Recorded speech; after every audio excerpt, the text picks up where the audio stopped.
Hey folks, it's Jeremy Kirkland. You're listening to Blammo. How you doing? Okay. A good week. We got a good week. If you're listening to this, I'm probably somewhere in the air. I'm recording this late right now, before I fly out. Your boy's heading out to Italia, to Italy. I'm out there for PT Uomo, for the Milan shows. It's gonna be good. A lot of fun stuff. A lot of big pods going. But this week, very special guest, S.G. Goodman. I was re-listening to the pod earlier this morning, and man, she is a trip. When we first started talking, I almost thought she was in character or something. I mean, because first off, she's filled with witty observations, hot takes galore, and in my opinion, writes some of the most beautiful songs I've heard in ages. This was a good one. But SG and I talk life in Kentucky, hanging out with Paul Schrader, touring with Jason Isbell, and the best workwear out there. It's all in there. Let's go. Wait, hold on. So you said you were cleaning up water off your kitchen floor from the cat? Well, yeah, I was trying to get another cup of coffee before we started this and just ran directly into the water bowl. By all means, get your cup of Joe. Absolutely. It's fun. So I used to have a dog, and that was always the biggest gripe, or pain in the ass, was just accidentally kicking over a water bowl at all times, and it would just be this huge mess of freaking backwashed dog water everywhere. Yo. But yeah. The price you pay, Yeah. How many pets do you have? Currently, just one. I have a deaf cat named Dewey. So, full name and Dewey, like the sausage. My Raging Cajun, but clearly, because he's deaf, he's never known his name. But yeah, we've learned to appreciate each other, I would say. It's taken going on 12 years now. Oh my God. Yeah. Mm-hmm. Yep. That's heavy. Okay. Yeah. It's taken that amount of time. He's a cat that only his mother could love, and I've loved him in my own way since our journey started. But a few years ago, I had his brother, Howard, my dog, passed away. I had him for nearly 13 years. And so since he died, I have, it's kind of like Dewey's decided, well, I guess you're all I have, So he's he in the past couple years has noticeably started purring for the first time. Mm-hmm. And I can hold him for longer, and he lets me pet him. He even asks for it a little bit. It's strange. His kind of journey as a feline has just been really weird. I think he's one generation removed from hunting in the wild. And because he's deaf, I have to keep him indoors. But yeah, he couldn't jump until he was 2 years old. Whoa. I had to speaking of water bowls, I had to water him out of a plate because he would just drown himself. Oh my God. Yeah, he's got some special little stuff. I don't know how I ended up with him, but here we are. Just me and Dew. Yeah. Have you always been a big animal lover? Yeah. Did you have stuff in Tennessee early on? Yeah. I was born in Western Tennessee. I was raised in Kentucky, but state line girl, so Tennessee, Kentucky. Union City, right? Yep, I was born in Union City, Obion County. There you go. But yeah, I've had animals all my life. And then, my grandfather had a little farm with pigs and chickens and cows and bulls and everything else. And my family, we've always had dogs, cats, and horses mostly. But I don't really care much for horses. No, isn't horses that's the real head? Yeah, the real head sort of animal is you're a G when you deal with horses and you talking about breaking horses and stuff. Well, I could consider myself that. The reason I don't like horses, I'm not meant to ride them. It's not that I'm a bad rider. It's just horses have like a sixth sense when they know that you don't really want to be doing that. And so they just help you in that. And I had one help me so well at one point that I broke my arm. Oh shit. So yeah, so I kind of put up the saddle around 16 years old, and I've since then my favorite kind of horsey animal. I had a donkey, so she was great. Yes. Yeah, had a donkey, Curly Sue. She was the real thing, Yeah. But yeah, no, I'm good. I like horses as long as there's a good old strong fence between me and them. Yeah. That's about it. My dad, he was born in Victoria, Texas, and grew up around in Oklahoma and stuff. And I had this, I never understood it. And he just passed recently, and I'm sorry. he had a sketchbook. Oh, it's all right, thanks. He had a sketchbook, and he was a musician in a band and did a lot of music stuff, engineer and producer and stuff for a while. But he had this sketchbook that I found, and it's just filled with drawings of horses. And he just had this, I was talking to my mom. I was like, man, Dad really loved horses. And she was like, oh yeah, he would go to horse shows, and he loved like Arabian horses and all this stuff. And Mm-hmm. yeah, I mean, he had grown up not really on a farm, like half military base, half kind of rural area. And yeah, had this huge love and admiration for animals. But we never owned a pet because he refused to get one. That's crazy. I know. I didn't get my wife and I, we adopted a senior dog. Uh-huh. We used to live in Brooklyn for a long time, and we adopted a senior dog from badass bitches Brooklyn, which was like, I've heard of this actually.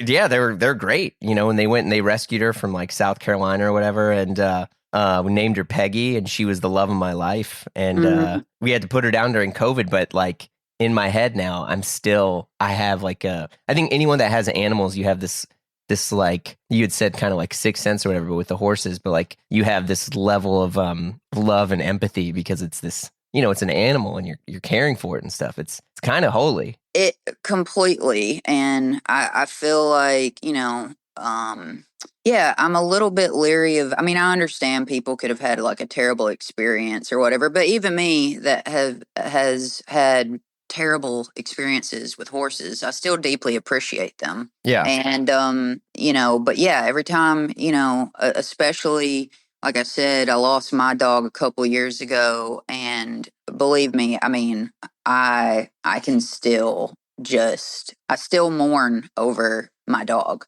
But caring for him at the end of his life, even though it was really difficult, he had diabetes the last 2 years he was alive, and Ugh.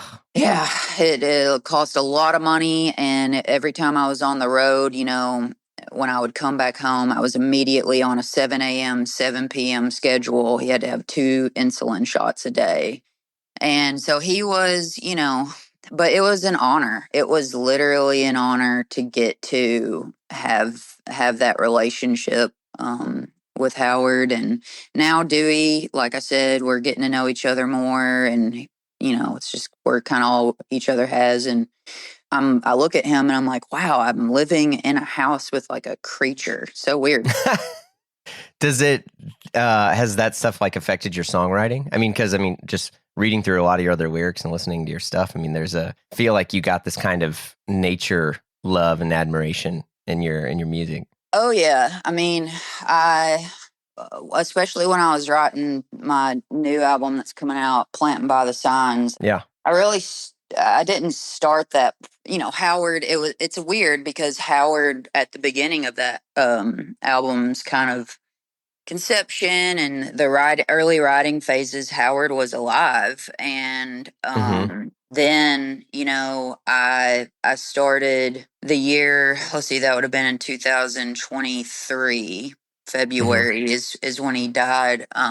I was on my first major tour of the year, right, and he died like 3 days before I left. And it was a wild experience because I was so unbelievably busy that year. I could not really processing his death was just so long because I didn't have, it wouldn't be until the beginning of 2024 when I was at home and still enough to kind of really process that. So it was coming out in weird ways. I would like, you felt, I don't know how you felt, but I felt pretty nuts whenever Howard died. I mean, I had him for 13 years.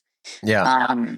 He was my routine. And I remember being on tour right after he died and seeing like, I could barely, when you're touring, you're going to all these cities and you're seeing dogs on the street. And I would just, I would see like a little dog and just cry. Oh no. I'm not a crier. Like I remember coming home, I had a neighbor who had this really old geriatric German Shepherd that I would see her help him like get up off the ground and walk him inside. And I felt so nuts. I wanted to yell out my window, like, when he's gone, it's going to hurt so bad. I mean, it's true. We have this like, they're like a little like Google picture frame home talking AI weird things in the house. And it basically is just like a photo, library. It's always showing pictures and stuff.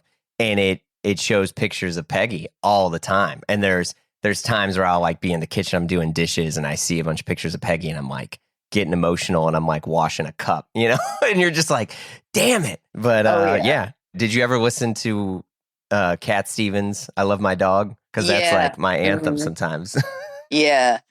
Yeah, for sure. I mean, there's so many, songs about like pets and stuff that are crazy, but yeah, it's a wild thing. And I'm really thankful that I was raised around animals and have a lot of wild stories.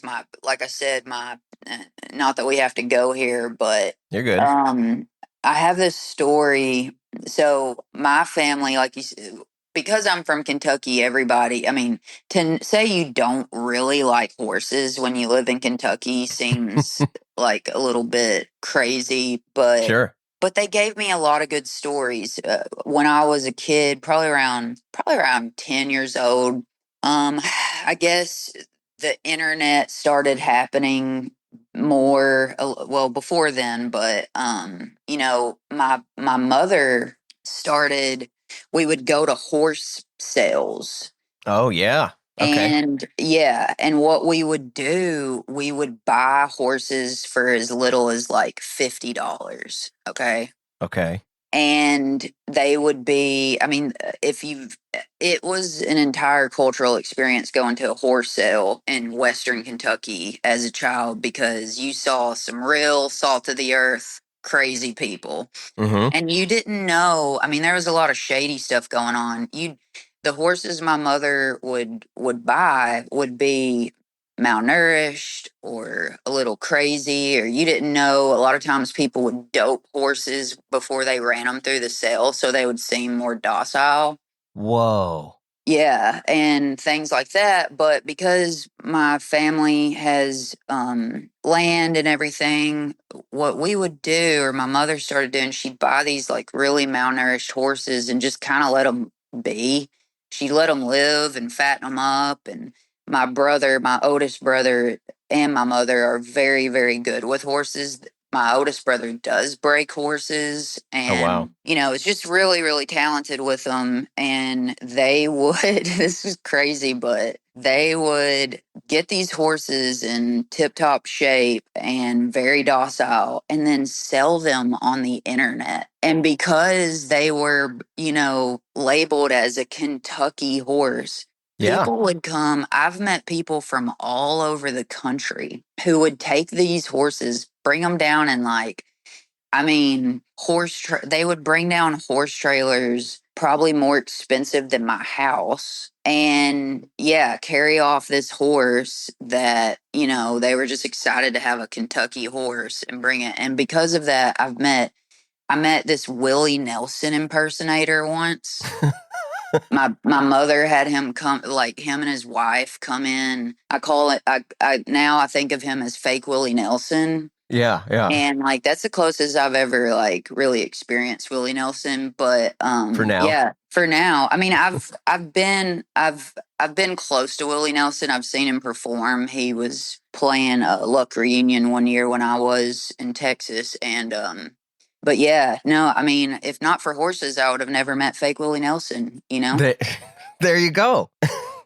Do you I would say like how did Willie Nelson hold up? Was the performance good? Oh yeah, he was good. I remember somewhere I don't have the actual CD, but I have the case of fake Willie Nelson, and I found it the other day, or probably about a year or so ago. But yeah, I've kept that all these years. But yeah, him and his wife, they had dinner with us before they took a horse, and but yeah, they would go. He would, he kept a little circuit, a little tour circuit of going out and mimicking Willie Nelson. It was a whole thing.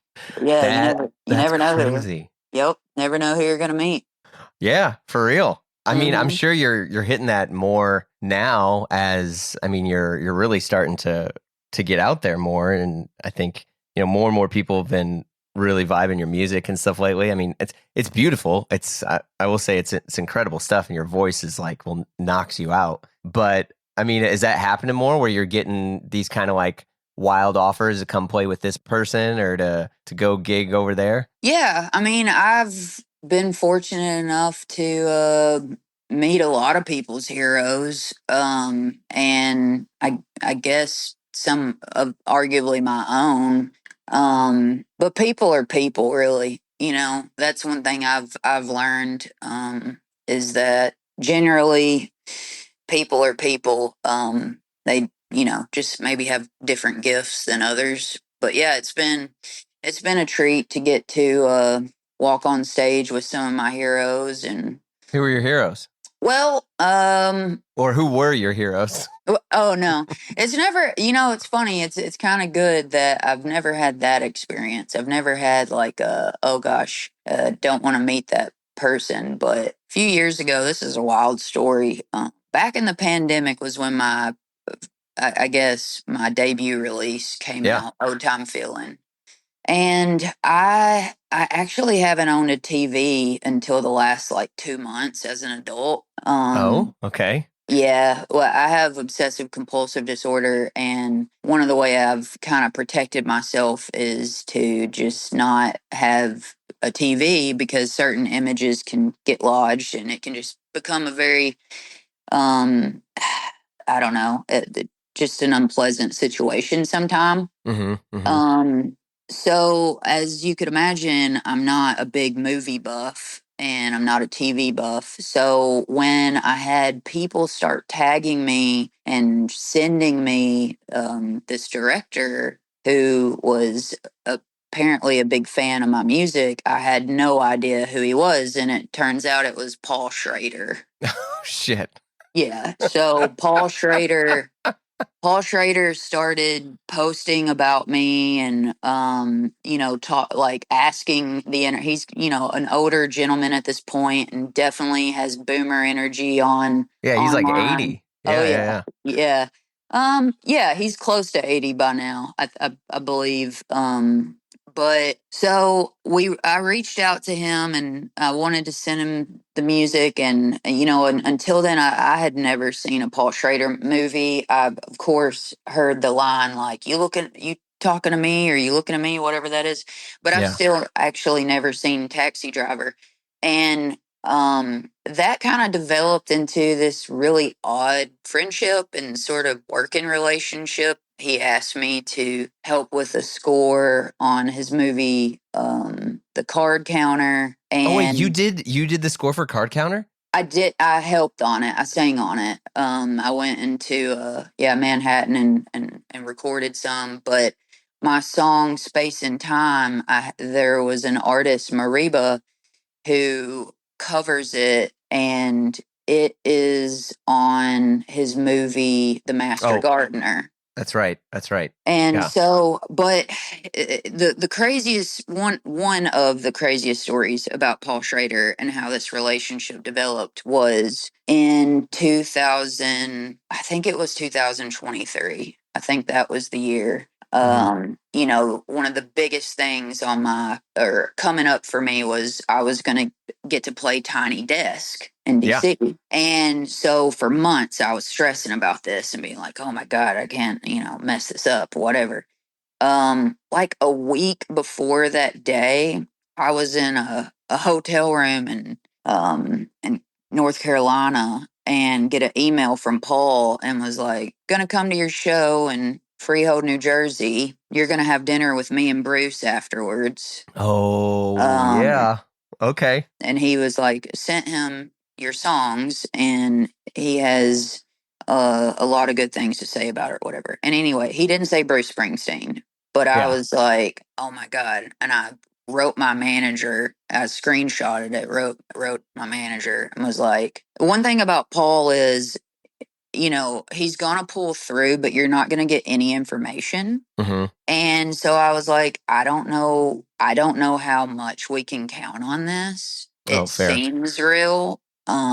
But I guess we're going to have to prepare on the off chance it was, because there I was on the East Coast and just in the van with my band, and obviously he didn't invite my band, so I was going to have to figure out how to like get out of that show, go to dinner, and then meet back up with my band in DC, Yeah. because we played Tiny Desk the morning after I had dinner with Paul and Bruce Springsteen.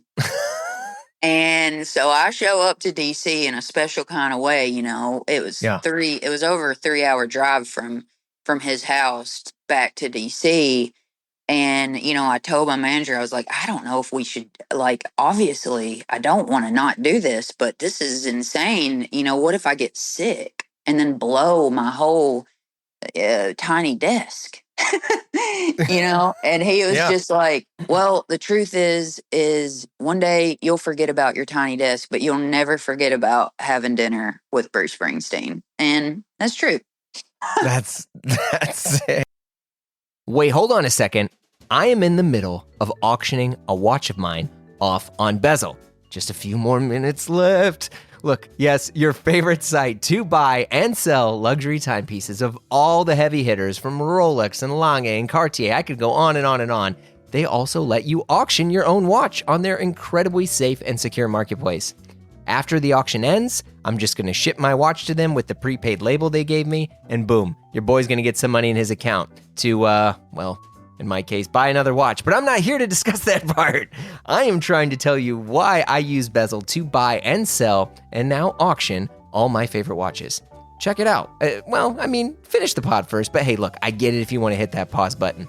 So visit getbezel.com and get nuts with your next favorite timepiece. That's getbezel.com. Shop the nearly 25,000 luxury watches on there, and rest assured your purchases are authenticated by Bezel's team of experts. And psst, if there's something on there you're not seeing, you want that ultra rare Lange or that CPCP Cartier, just hit up their concierge and they will source it for you. They're real people and they'll talk to you and they'll find that dream watch for you. So visit getbezel.com. That's getbezel.com. All right, back to the show. Do you often kind of like feel like, you know, you almost like self-sabotage and you think like the worst thing's about to happen when something good's about to happen? Well, I would say that goes along with my mental illness, the OCD thing. You know, it's Yeah. a superpower, and it's also can be kind of get in your own way for sure, because you know, and not only that, it can make you extremely frustrating for other people, especially when I'm on tour. I mean, I was, you know, if it shows you how many steps ahead I am of potential problems, I recently I constructed my own in-ear monitor system from Facebook Marketplace. So this is This is the first year that I've had my own inner monitor system, but Yeah. I don't have a monitor person or a front of house. So it's me and my band. We're running this by ourselves. So it was really important for me to feel really educated in it. So I hired Tyler Childers front of house, this guy named Jay, who's awesome.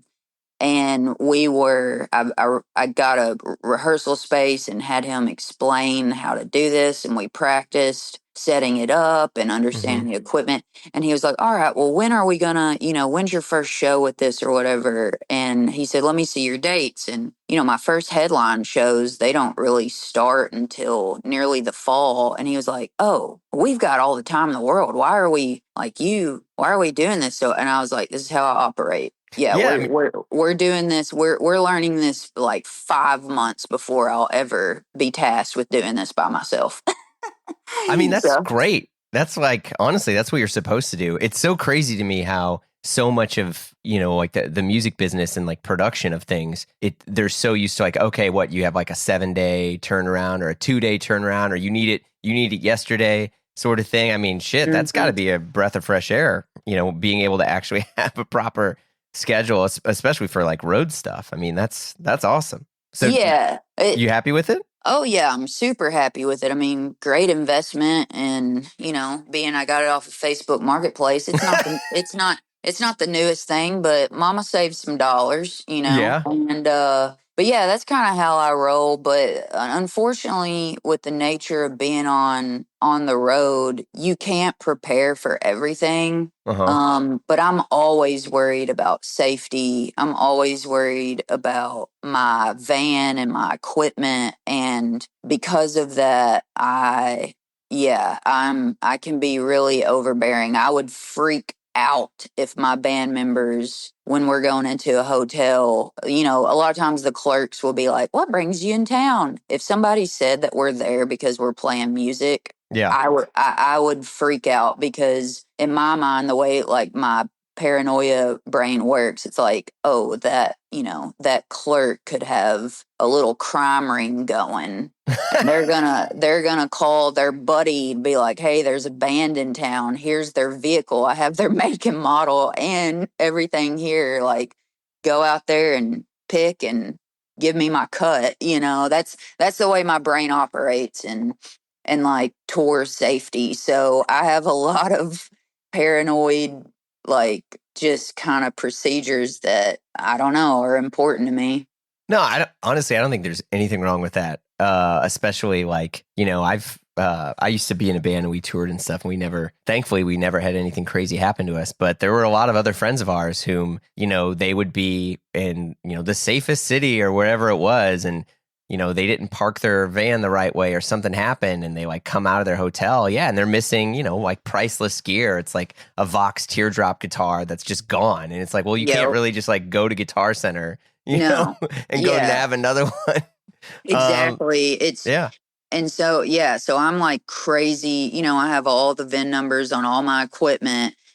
I literally have a Google Doc that says like the oh shit doc with all of my information. So on the chance that something like that did happen, Yeah. I could immediately turn it over to the police. Not that that's going to help, but Yeah. I know exactly what you're saying. I've had so many friends, and it happens in a second. Like, I just saw online the other day, someone literally went into a Chipotle for 15 minutes to order and get back out to their van. It was broken into, and all the stuff within reach No. was out. Oh, yeah. Damn it. Yeah. Yeah. I mean, it happens every day, and it's hard because I've refused to travel with a trailer, and I could probably really use one. Oh, so you're just like Sprinter? Yeah, Or something like it? Yeah, I have a big old Ford Sprinter van, Yeah. and it is packed to like just the gills there. And really, it would be helpful with the trailer, but there's no way, like with the amount of people that I have seen and know personally who've just had their entire trailer taken off their vehicle. Nah, not ever gonna do it. Damn it. Mm-hmm. Man, I feel like I've really killed the vibes of these scary things and dead animals. No. No, I mean, we're talking about the real stuff here. I mean, That's true. That's you true. want to talk about the real stuff? It's like, I refuse.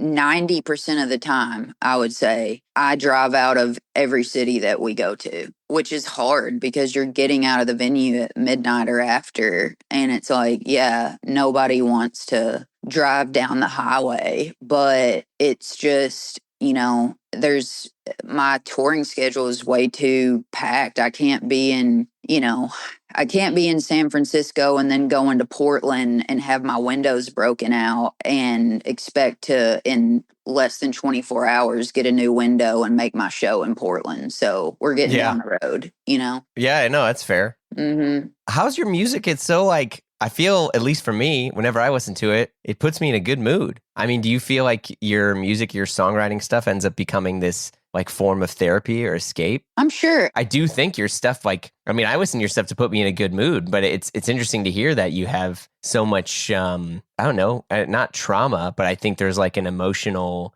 burden that you carry around. Well, we probably all do, but I appreciate you saying that. And I would say, I guess to piggyback off what you're saying, when it comes to writing and even how, I guess this is silly, but just being authentic and being your real self, it's hard because I don't actually want to do that. It took me a really long time to get comfortable on, I guess this was a plus for the pandemic because I was kind of forced to learn how to interact on the internet. And at the time with my first two records, I was with Verve.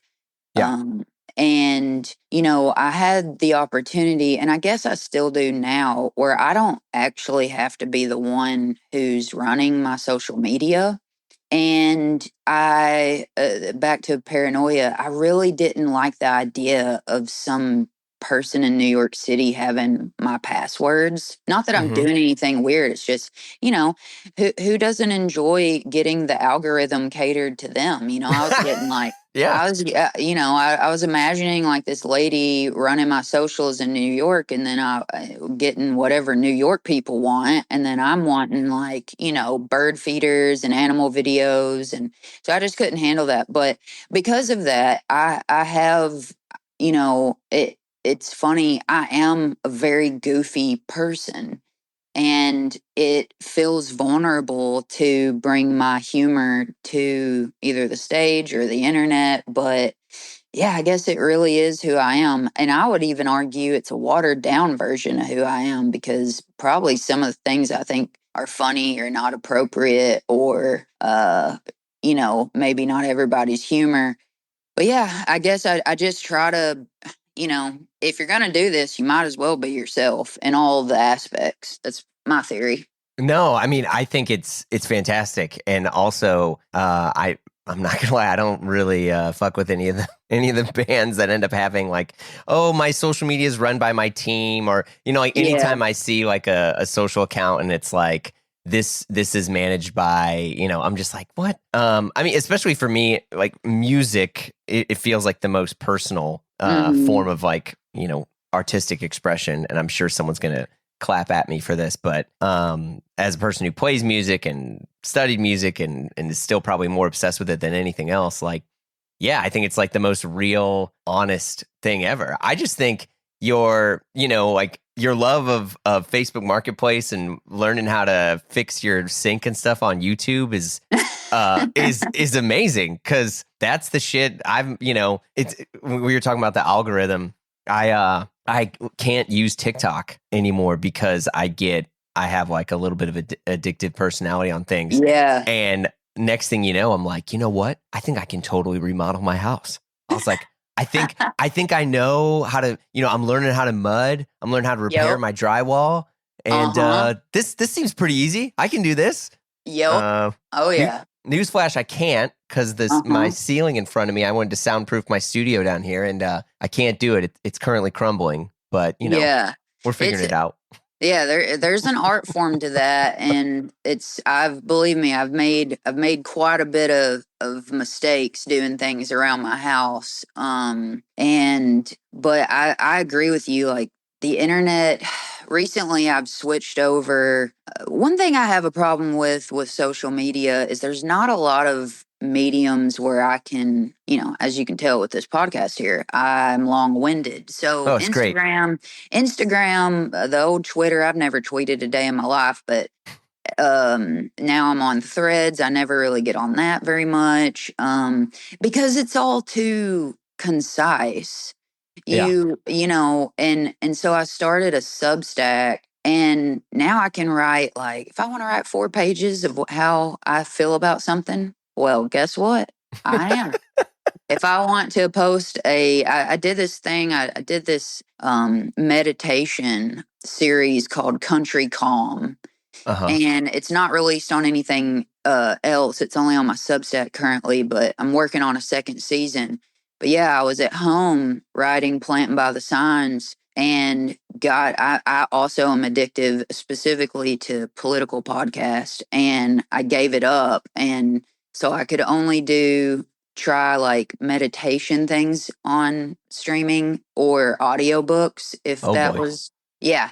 So, and what I learned was there are absolutely no Southern meditator people. It's all like real coastal sounding voices, And so I did one for myself, and I didn't know if it was a joke or what, but people really like it. And I take them through a little nature moment, just very briefly, like 2 to 3 minutes at most. And that was a lot of fun. And I felt like that was honestly a good use of my internet brain, Yeah. Where this is the gas station delicacies thing? Yeah. So that feels a lot better to me than TikTok. I'm not great with that platform either. I am on TikTok, and I do use it. And I'm really trying to be open to more stuff, because here's something, back to artists who are letting their team run it. I had someone tell me the other day they were bragging on this artist who was like, it's so cool because so many people like your age and younger, they're not even on social media. And I said, let me tell you,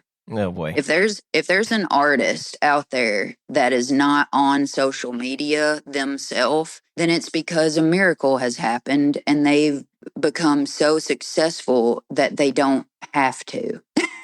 You're exactly right. It's nobody's like, mad that Radiohead isn't, that Tom York isn't making memes of his, guitar rig or whatever. Exactly. It's like, no, this is a survival tactic, and you're trying to build relationships with your fan, and it just so happens, and good for them. It's not like a jealousy thing. It's just like, I'm gonna be like, I think that person had a really false like sense of who that like that was like a conscious choice. It kind of was a privileged choice, a bit. So no, and good for them, but that's Mystique is not accessible to all artists, I totally agree. And I think, I respect if someone does want to have, more of a private life. That's fine. Totally. So I mean, that's never what I would try to call out. But I do think, like, when I was looking through your stuff earlier, because I'm not gonna lie, like I had heard your music, and I was, would just listen to the album. And a lot of times I try not to get too obsessed with anything, where some, nowadays it feels like, okay, you get into someone's music or you get into someone's clothing brand, and it's like, well, now I need to know everything about them. Like, what's your favorite sandwich? Do you like Diet Coke? Do you like this? Do you like that? And I'm trying to be like, all right, just like enjoy the art. But when I started looking through all your social, it's probably some of the best of any brand or band I've ever seen, because it's just so fucking funny and honest. And I have to say, I've never seen anyone pull off all the like real head Carhartt and everything else, that doesn't look all costumey. So your fits are on point. Oh my gosh. Well, this is funny. I was down, my godmother manager lives in Florence, Alabama.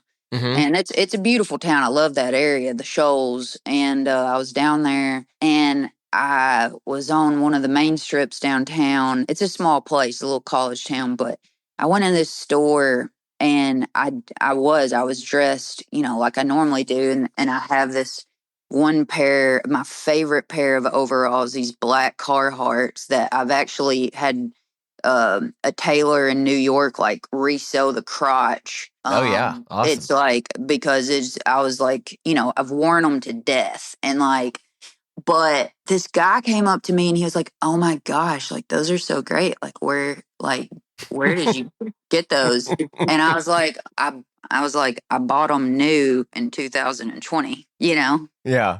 They're not vintage Carhartts. They are just like I've worked in them. Yeah. He was like, "Oh wait, it's did you find the same person Austin Butler uses for his perfect, broken in Yeah. Detroit jacket?" Yeah. Yeah, exactly. And yeah, I get that a lot, but what people don't know about me, I'm a farmer's daughter. I grew up watching like my dad and like his brothers on the farm, they all had kind of uniforms. Yeah. And my dad still wears the same thing every day. And as I've gotten older, I just kind of can't be. I do like fashion, I really do, and I have my specific brands, and I don't really. It takes a lot of energy for me to go outside of those. And it's yeah, so I kind of wear not necessarily the same pair of pants every day, but I only wear certain things. I mean, that's called focus. I'll be honest with you. That I'm very, very jealous of that because, I talk about this all the time on the show where it's like I'll get dressed and I feel like I'm in my, I'm like, okay, this is the vibe I want right now and this is how I'm feeling. And Yeah. then of course I'll see something else or I'll look at my closet later and I'm like, I hate everything I own. I have to start over. I don't know who I am. And I'm like, what the hell is happening? Yeah, I mean, I know people like that, and I know it's such a big form of expression, but for me, it's I don't know. I'm not and this isn't a brag. I'm not a fast fashion person. I never have been. In fact, like, I actually prefer to wear men's brands because I cannot stand when shirts and pants just fall apart after one wash. Oh, It kills me. So I yeah. kind of stick to the same brands that I know. Yes, like I have like my girlfriend, for instance, and she has this eye where she can find like a coat that's worth $1,000 and get it for like 100. Oh, nice. She's like that kind of person where, but she does buy, clothes are part of her expression. Where for me, I won't. It could be a year and a half before I buy like another clothing item or more, even Really? more. Oh yeah, like I have some of the same, especially coats and things like that. Like I have coats that are 15 years old. And you're not just buying a new coat every year. I love this. No, no. I wish I was like this. I'll buy outerwear. eBay is the only app I have blocked on my phone late at night. I'm dead serious. Yeah. I just get get drunk with excitement. I mean, not yeah. even like alcohol. Like I'm just like amped and ready. And next thing you know, some like weird ass, jacket that I wanted when I was 13 that now I can get as like an almost 40-year-old man. I'm like, fuck yeah, I got my Lotto jacket. I got my Adidas soccer jacket. And it's like, what am I doing? What am I doing? I have that. My like fashion stuff, I'm more of like I want quality fabric. Like I hate to mention this because I don't want people storming because they're actually hard to get, but this brand Ben Davis, Yeah. they have 100% cotton black jeans, and you can scroll through my social media this year. I've decided I'm gonna wear less white t-shirts and wear black, so that's my noticed. change. That's my change. But those t-shirts, they're just fruit of the loom. Okay. And so but I like the fit, and they're cotton. They're real cotton. And the Ben Davis pants that I get, the black ones, if I can find them, because they sell out so quickly, they're 100% cotton, and they're only $50. Oh, do you get the original Ben's or you get Gorilla Cut? This year I have ventured into the Gorilla. Now those are not 100% cotton. Yeah, there's some poly in there. Yeah. Yeah, there's some poly. But no, that they have an original Ben's that are 100% cotton. I've worn them for years. And then if you get okay, I guess the only fast fashion thing is maybe I get like a 6-pack of my Fruit of the Loom t-shirts once a year for sure. Man, I don't. Well, first off, we're gonna get you some other shirts. Just someone is gonna DM me and be like, "Hey, can you put me in touch with SG because But I first off, I think fast fashion is like, there's a lot of things to get pissed off at, and I think there's more things to get pissed off at than fast fashion. But I'll be honest, Yeah, it's pretty fucked up. I'm it not a huge is. fan of that. So we'll get you some good stuff, but there's no shame in Fruit of the Loom. I mean, shit. There's a reason Oh, why it's been around for so long. I'm a big fan, and I know a lot of people would shit on the fact that I buy them at Walmart, and I get that. But as a rural person, Walmart's like one of my only options as far as getting it in my town, driving there instead of ordering it on the internet. Yeah. And you know what you can do with your stained white t-shirts? You can cut them up, and there you go. You have like endless supplies of dish rags That's and true. just shit, and like you can repurpose. It's good. You can, make little clothes for your animals if you want to. Like, it's not, you don't have to waste it. And so I'm okay with that. But yeah, I was listening to this podcast last night about, what is it, Shimu or it's Timu, right? There's The Timu and Sheen. Yeah. Sheen. Okay, yeah, about, the tariffs and stuff and how that's impacting that, and people are freaking out because they can't get like their $2 skirt. And I'm like, why? Yeah. That it's crazy. I've never been on those websites. Don't. But well, I wouldn't. One, I don't online shop that much unless I actually have the thing, because I have a phobia of going to the post office. So if I order something that doesn't fit, it just never gets returned. So I just waste money. Oh yeah. Yeah, I've done that. Where I'm like, oh, I'm going to get a good deal. And I literally did a pod about this the other day because I love Japan, and like, we got to get you over to Japan. You'll get some wild clothes. Oh, some But good denim too. you're I damn love right. that. Yeah. Hmm. But I was like, okay, I was like, I got to find a way to get these jeans. And so I buy the jeans and I'm all amped and I get the jeans. And as anyone who's trying to buy jeans knows, you got different rises and different inseams Yo. and different stuff, Hmm. and different territories have different like default fits. And so I get these jeans and I'm just so pumped, and I'm like, oh, I saved all this money because I bought it from Japan. I felt cool and all this crap. And I put them on and I was like, fuck. I was like, this is a 27-inch inseam and I got like 3.5 inches coming out, of my leg. Like, I don't know what the hell's going on here. I was like, Yeah. I'm way too tall for these. And I was like, okay. So then I try to buy another pair, and essentially I had to buy 2 pairs to get 1 pair, and now I'm stuck with 2 pairs. So I should have just bought it here and Oh, tried it on, got the right fit. It's just yeah. like, whatever. But yeah, Yeah, you're not. that's what I know. Like, that's what I know about my bins, is that I like the inseam to be a little floody. Yeah. So I'll get that 28 inseam. Well, I'll And ship that's these to you. just that's like a perfect little rise from my boots. And yeah, I've got that down to a science. But hey, if you want some good Japanese denim, there's another brand. I've worn this coat. I have 2 coats, or 3 actually, from this brand. It's out of Bristol, Tennessee. It's called LC King. Okay. And it's really high quality fabric, very, very good. They have a shop in Bristol, but they have a website. But they have some beautiful Japanese denim that Oh, comes through nice. there. But it used to be, have you ever heard of the Pointer brand? Okay, that's how I know this. Yeah, didn't Yes. did they buy Pointer? Was that, or they were Pointer and then they licensed off the name? It was something like that, right? Yeah, it's like, yeah, something happened with the name where they couldn't use it anymore, like the rights like Yeah. left, or yeah, it used to have the little dog on it, but now it's just LC King. But that brand, I actually wrote the owners because they've been sold out of this chore coat that I have. This is funny. I got this chore coat because I had to do some radio liners for their local radio station. They had this coat hanging up on a mannequin, and they were like, hey, do you mind? It was after a show, and they're like, do you mind doing some radio liners or whatever? And I was like, Yeah. I guess I will if you'll give me that coat. This is a badass, like, limited edition. It has Birthplace of Country Music on it.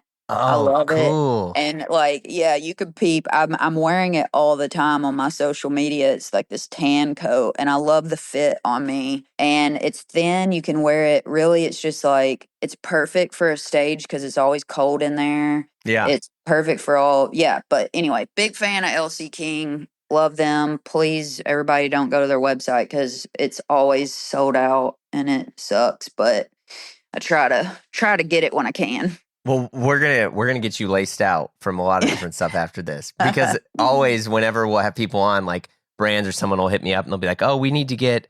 Can you get me this person's info, or they mentioned this, or let me get them that." I mean, yeah, we'll get you set up for sure. I mean, Jason Isbell was on here and he was talking about a few different brands and stuff, and like the flood of DMs I got afterwards was, Oh Lord, yeah, I can't handle Jason and his fashion. That is just too. Like we were in I was opening for him in Europe last year, and he comes in. He's asking his tour managers about these particular jeans he had on, and I was yeah, like, they were a little too tight around these boots, and I said, well, just change the boots, and the jeans are fine. He said, no, I have to. It is about the boots.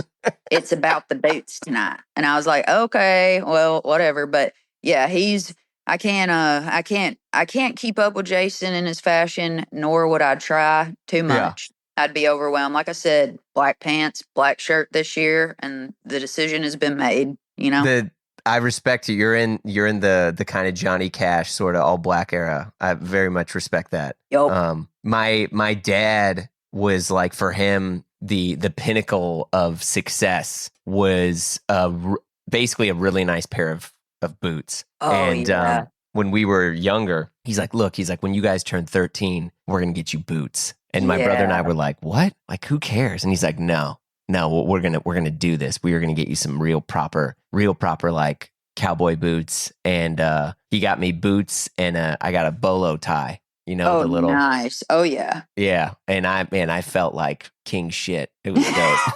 I love that. Yeah, I have to admit I'm obsessed with boots, but I'm only learning like currently how to care for them. And my big thing is I'm researching. It takes me a long time to research stuff, but I'm researching boot holders, like the ones that keep the shape Oh, because I was fortunate enough Takova set me up with a couple pair last yeah. year, and one pair specifically were the ones I wanted. My manager was like, "You should get this other pair. They look good on stage," but I didn't really. I like them, but I didn't like. They're very loud, and I didn't. I wanted some that I could wear at all times. So I Yeah. got these kind of suede beautiful ones, and I'm really into the snub toes right now. Yeah. Yeah.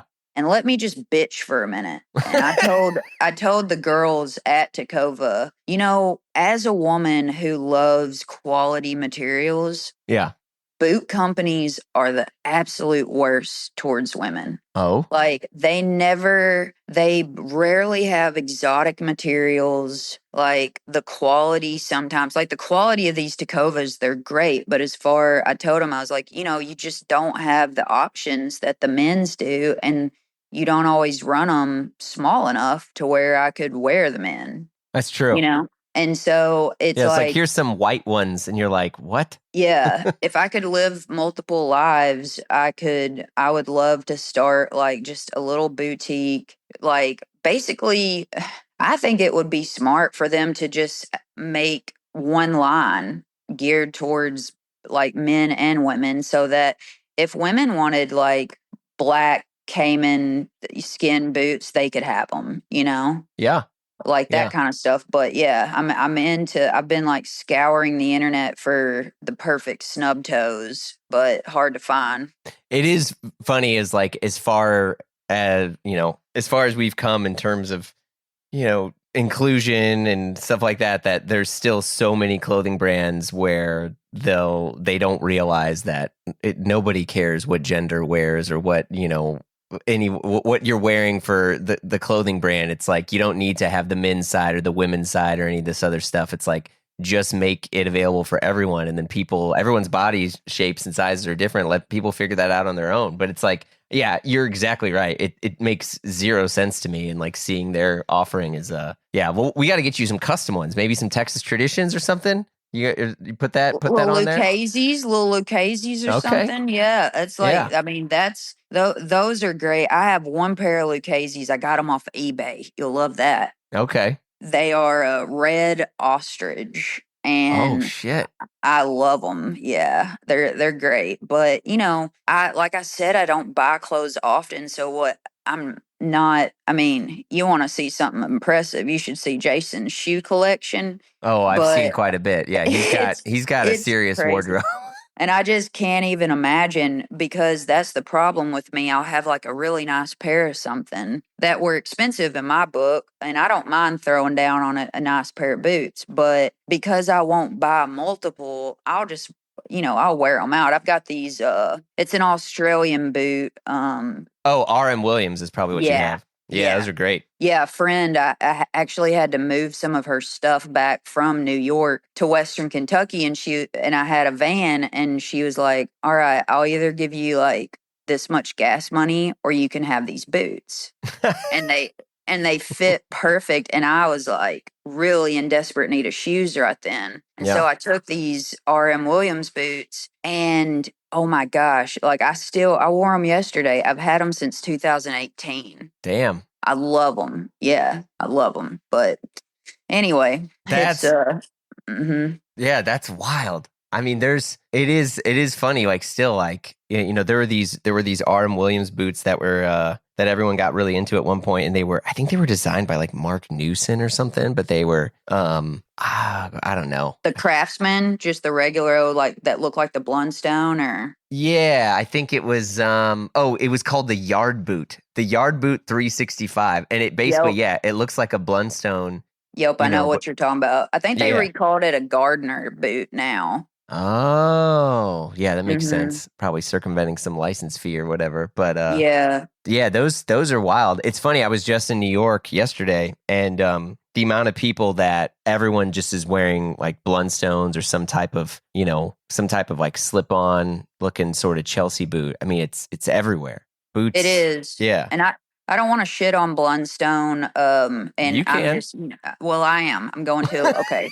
I don't want to, but I am. I have, like I said, I'm very particular. Blundstone to me are too light, and I hate the shape of their toes. Oh yeah. I hate it. That's why I prefer the RM Williams, even though they're what, $500 a pop. Yeah. Like, that's obviously that's why I took the boots over the gas money. I was like, no, I can hyper-mile back. Yeah.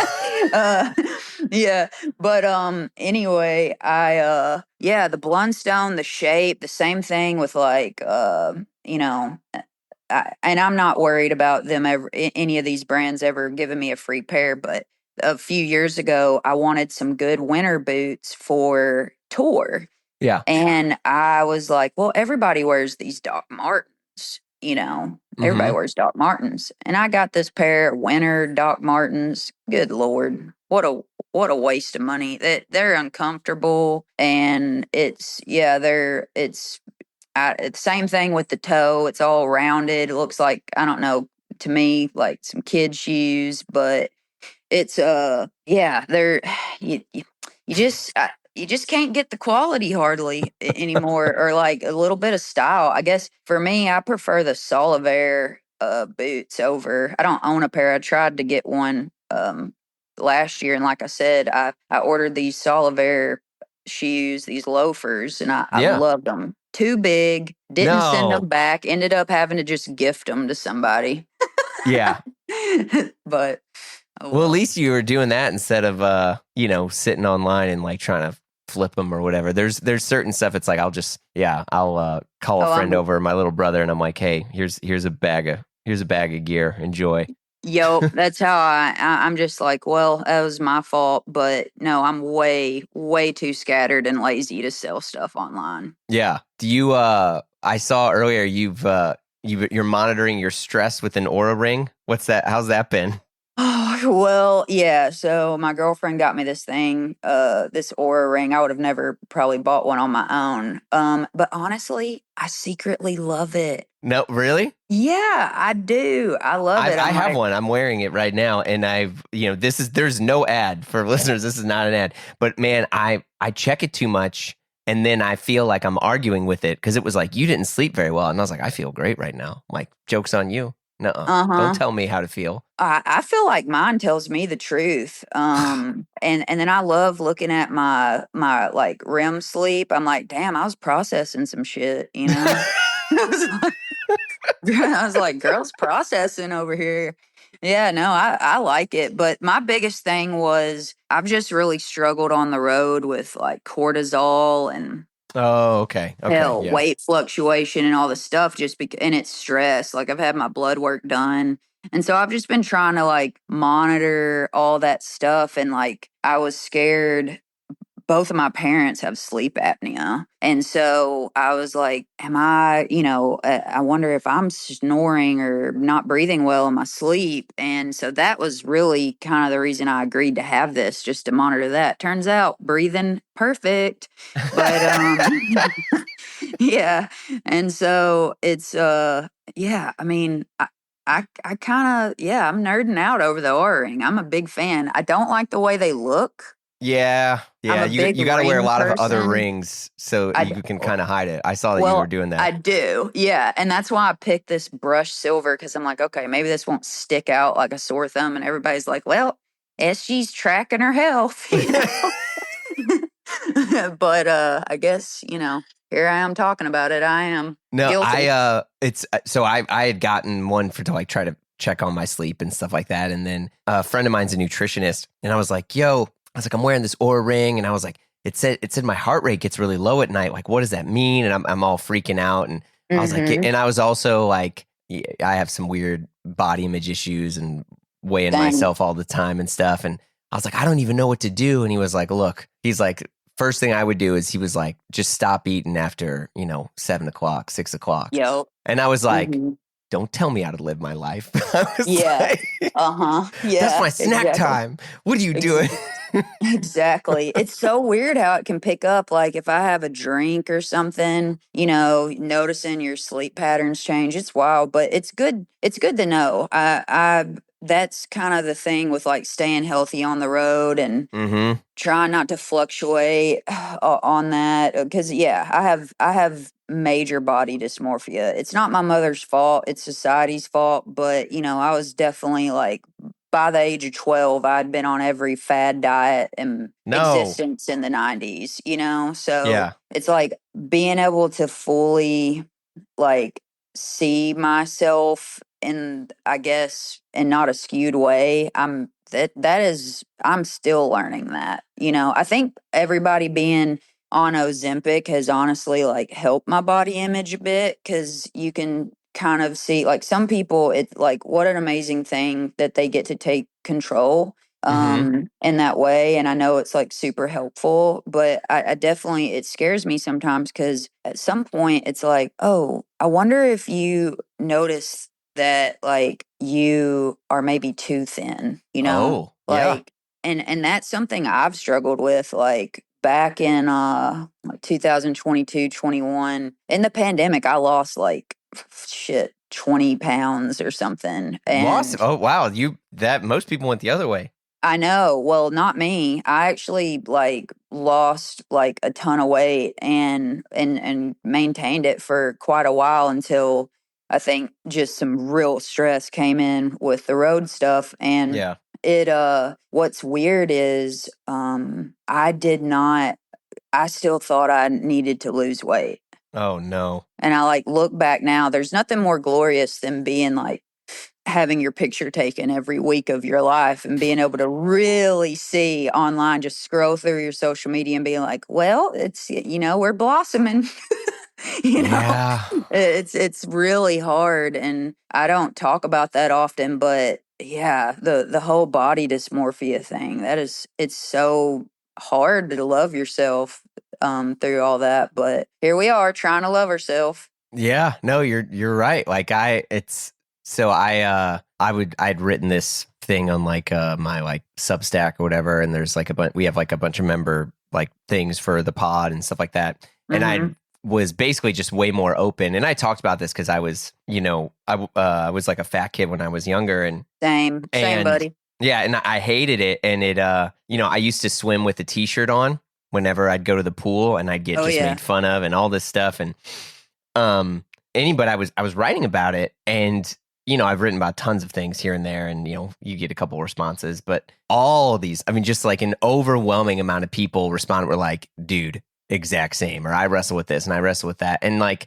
I think a lot of people, like, we're in this like body positivity thing where it's like, okay, you should feel happy about how you look, but the overall messaging and what we're kind of aspiring to be publicly is still not is not reflective of just being happy, or trying to take care of ourselves. Like, okay, cool, now we're going to acknowledge these things, but we're still going to be obsessed with how we look at all times. And I think the more we can kind of normalize the fact that all of us are, wrestling with how we feel, how our clothes fit, how we want certain things to be. I mean, I think we're going to feel a little bit better about that, because I mean, it's much more normal than we realize. I mean, shit, even today I was putting on a pair of jeans and I was like, I feel like, did these shrink? I don't know. And then I go and I sit on the scale and I'm like, I don't know, man, there's, I'm a pound heavier. And I was like, shit, what do I need to do? And I'm like, Jesus, I was like, what is happening to me? So, well,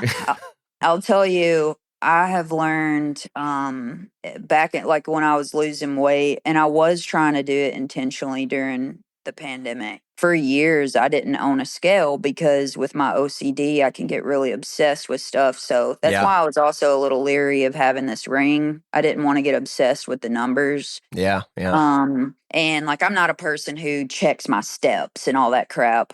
Because my brain can really latch on, and then that's all, I'm checking and obsessing. But I did get a scale, but I made a really big rule for myself. I only would weigh myself once a month.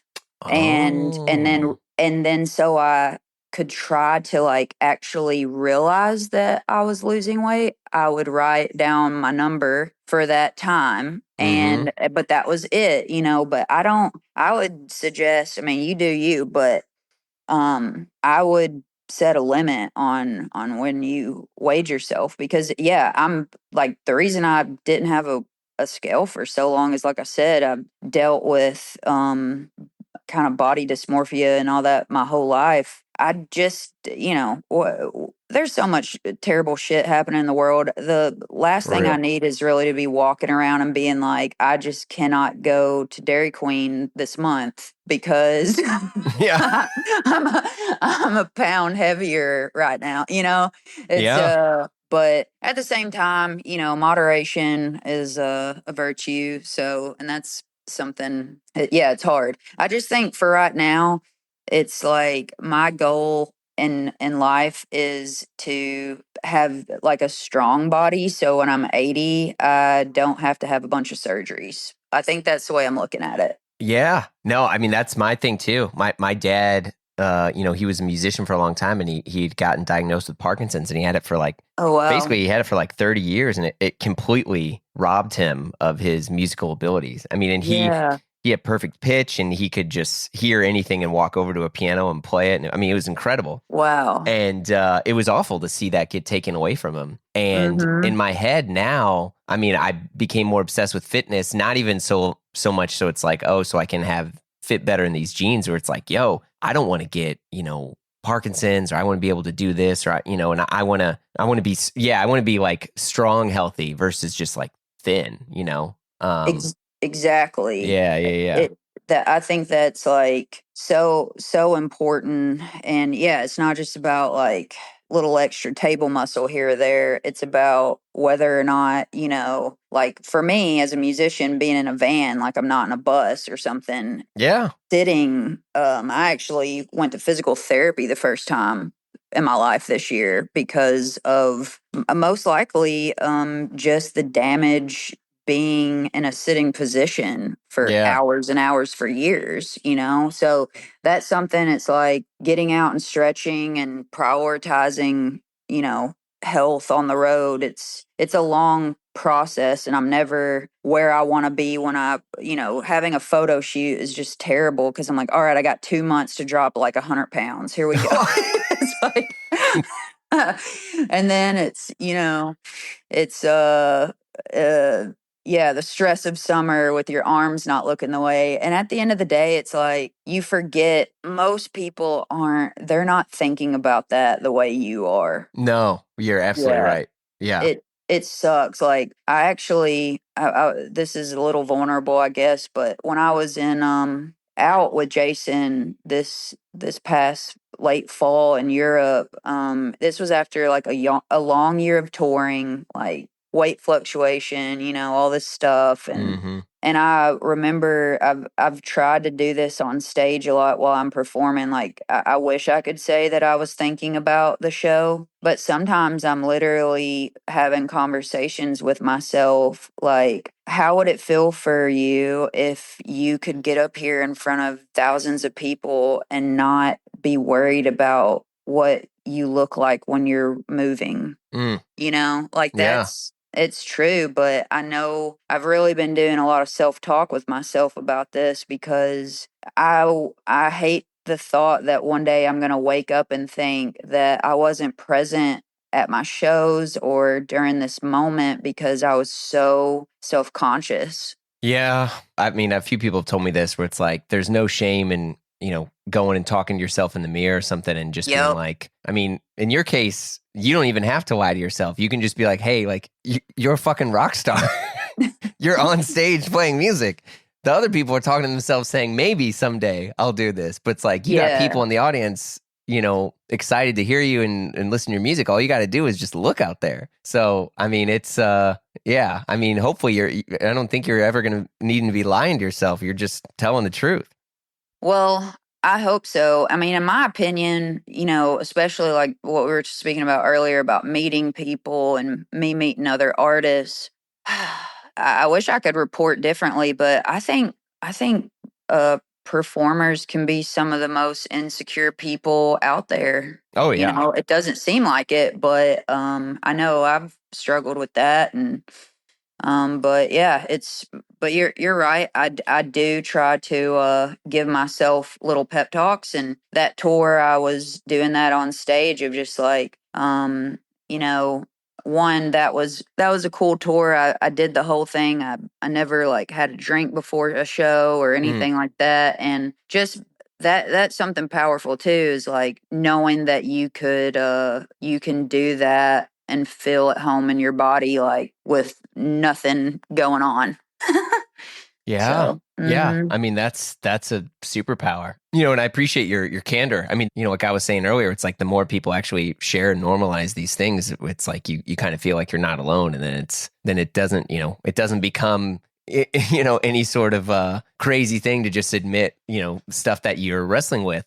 With that being said, I mean, do you what are the things you do to kind of reward yourself? You do a good show, you do a good tour. I mean, whether it's, like a material reward or working on your house or whatever that is, like do you feel like you're in a good space now where you can, it looks like you got steady gigs. The yeah, album's about to drop. It's thank fantastic. you. Well, as far as reward, I'm a little bit of a psycho, and I just like I truthfully enjoy working. I Okay. really No do. shame in that. And as far as like working on my house, I do love a good project, And I've done manual labor my whole life. Like my brothers and I ran like a lawn care service since I was a child, and Mm-hmm. I've always loved working with my hands. I've since 2020, now not so much because I just don't have the time, but I actually worked with an older gentleman on his property, and I just think, yeah, getting to be quietly working with my hands is I look forward to that so much, and I am a homebody. So I think a lot of people, I get a lot of shit for this actually, of not sitting still. Like when I'm sick, it's so hard. I'm not a rester. And which is another good thing about this ring, of just being like, oh yeah, no wonder I'm burnt out. I've had 4 hours of sleep the past 4 days or whatever. Oh my God. Yeah. But yeah, I think, you know, I'll just say a reward for myself is like cleaning out my garage. Or Oh, okay. All right. I love every year to go through all of my drawers and get rid of stuff. Like just in a little freak mode. Yeah. Yeah, we're in that right now. Like where my wife was like, yo, what if we just like rented a dumpster and just got rid of everything? Uh It's huh. like we lived in Brooklyn for a really long time and then we moved during the pandemic and got a house and I Nice. got 2 kids. And so Yeah. there's just shit everywhere, and it's Yeah. like, why do we have these, like, whether it's a, broken doll or some Uh sort of like huh. pants that was given from some person that doesn't really fit, just like random crap. Yep. And she's like, let's get a dumpster. And I say we just throw everything in it and we just start over. And I'm like, whoa. Whoa. Yeah, I'm that's like, I don't, hardcore. yeah, I was like, I don't know about that, but I am very much in the camp where I think, yeah, a spring cleaning vibe I love it. is very much a I good love it. idea. Yeah, I mean, looking around my office right now, I'm glad my camera's off because I got a chair that's got a bunch of shit on it that I gotta clean and get rid of. I got Broadway playbills, Oh which I don't yeah. even care. Like, well, what do I like always try to get a souvenir from an event. And I'm like, well, I don't need this. What am I doing? This Yeah. is I get that, and that's that. I think, yeah, knowing how to let go of stuff is definitely an art. And I'm a sentimental person, so for instance, even though, yeah. like I said, I don't have a ton of clothes, every season, this is my rule: if I haven't worn something in 2 years, I will donate it, and unless it is sentimental or like a coat. I have a hard time getting Oh rid of yeah. coats, but aside from that, I go by like it's an every season thing, and yeah, I love it. I love that, and I also just love scheming about about music and about what I want to do with that. And this year, like I said, I've had a lot of fun on Substack, and but trying to be intentional and writing something thoughtful, that takes a bit of time, but I've been it feels more rewarding. It feels more like I'm giving more of to people who care about what I do, like something, I don't know, a bit more tangible than just a Yeah, and it's picture. access to you too. I mean, it's great. Yeah. Yeah, so I love that, and I'm looking forward to diving in more into that this year, and also just working on a kick-ass show. I've really this year I feel like I've been, as far as my live performances go, I've had a lot of fun, but this year I decided for this album I would like to, speaking of Broadway, I've gone to several plays and stuff, and I was like, what if I make this more of a production? Even though I'm not playing huge spaces or whatever, it could still be that if I just thought about it for a little bit. Yeah. I So mean, are you talking about getting who is it that I saw? It might have been when Fleet Foxes, Robin and those guys, they had come through and I think it might have been his brother, but they more or less have like a video that's going on during the background of their entire mm, show. And at first I was like, this seems kind of weird or distracting, but a couple songs here and there matched with the yeah, video, and it wasn't like exactly right. So I mean, yep, you could tell that it wasn't like someone that's just running an synced up, entirely yeah. synced show, but it was really nice. This kind of little extra AV aspect of it. And I mean, who hmm knows if it was just like an iPhone playing a video or something crazier, but it's pretty sick. Possibly, yeah, yeah, something, not exactly that, but something like that. I actually just saw Kim Gordon in New York a couple weeks ago, and Oh yeah, she had great show. amazing. It was church, and she had a lot of videos in the background. Yeah. It was great. What a vibe, so good. Kim Gordon is just, man, the absolute best. I It'll be know. interesting if Sonic Youth ever does a reunion tour. I mean, I Whoa. know Kim and Thurston got their own stuff, but I imagine that'd be the next huge sort of A- crazy show. Absolutely. That would be amazing. I would Yeah. love to see them. Well, SG, this has been a huge honor. I'm so glad we got to do this. Yeah, it was so much fun, and I appreciate you having me on. Absolutely. Before we wrap, is there anything you want to add or mention or share that I didn't talk to you about or whatever? I feel like we had a great pod, but I just want to make sure I throw that out there. No, I would just say, I'm putting out an album June 20th, Planting by the Signs. I'm really excited about it. Check out a show. I'm coming to probably a city, at least somewhere near you. Yeah. The tour list is amazing. Check out the dates and get a ticket. Let's go. Thank you so much. Thank you. It was great having you on. You've been listening to Blamo. Our show is produced by Blamo Media. We're edited by Amar Lowell, and our theme music, as always, by the mysterious Breakmaster Cylinder. If you like what you heard, you know the drill. Share the pod with a friend. Leave a review on Apple Podcasts. Give us 5 stars or thumbs up on whatever other thing you're listening to us on, whether it's Dingledorp or Bing Bong, whatever it's called. But you can also follow us on Instagram for all the hot content. If you want to talk to us and give us your hot take, we'd love to hear from you. You can send us an email at info@blamopod.com. Last but not least, super ultra important. If I had a air horn, I would press it right now. You got to come and join us over on Patreon, because the fun never stops over there. Look, the live show, the free show, whatever you want to call this, we take breaks here and there, but Patreon, it never stops. And we also got exclusive shows like Die Workwear, hosted by Derek Guy and Peter Zotolo, and the Triple J Show, hosted by yours truly with John Moy and Gene DeLeon. There's just a ton of stuff over there. So check it out at patreon.com/Blamo. If not, no worries. We got hundreds and hundreds of free episodes in the feed and more to come. So we will see you all soon.